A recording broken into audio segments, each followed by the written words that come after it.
Let it be a Nick and Jane, and let it be a Mr. Smith, a banker of Nick and Jane. They both keep their money in his bank. That's why we use the title Mr. Smith with respect. Nick really wants to buy, well, let's say Jane's bicycle, but he has no money. More precisely, he has money, but not enough, only $10, while Jane wants $100 for her precious bicycle. That's a problem. What should Nick do? Well, this bicycle is so desirable. He gives Jane his $10 as a deposit and asks plaintively not to sell the bike to anyone. He says that he will bring the rest of the money soon. At the same time, he runs to his bank, to the respected Mr. Smith, to get a loan for the missing $90. As ill luck, Mr. Smith has no money at this moment, but he knows perfectly about $10, which Nick gave to Jane. And where will Jane bring his money to? That's right. She will put these $10 in her lovely bank to the same Mr. Smith. Therefore, Mr. Smith asks Nick to come back tomorrow in the hope that tomorrow he will get these $10.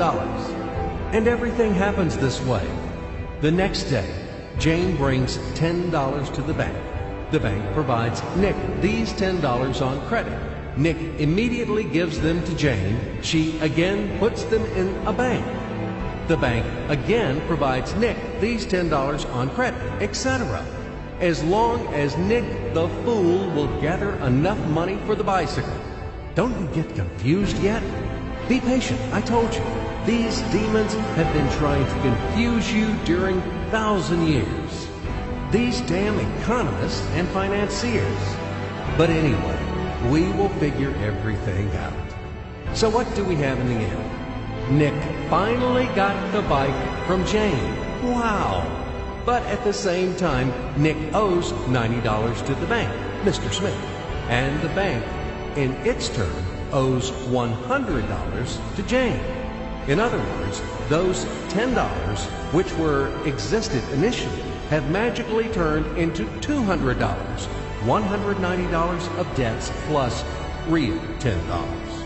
But these $10 would also turn into $1,000, even in $1 million or $1 billion, if Nick would make a more expensive purchase. In this case, our $10 would make the increasing number of its cycles, circuits from hands to hands.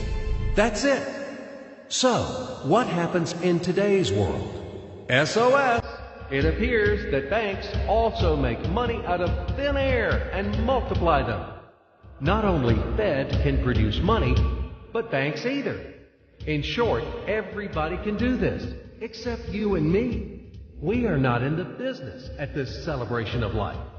I would like to print or draw some money as well. In fact, these banks multiply money without any control. And we're still wondering why the banker lives better. What are naive fools are we? Now it is clear why.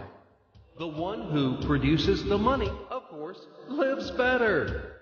But this is not enough. From this moment, poor Nick will never be able to repay his debts owed to the bank, no matter how hard he would work.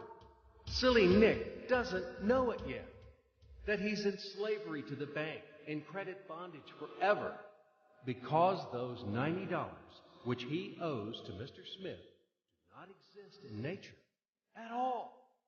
Sly Mr. Smith made his money out of nothing. He created them out of thin air, just one click. And $10 turned into $200. Yes, but you can object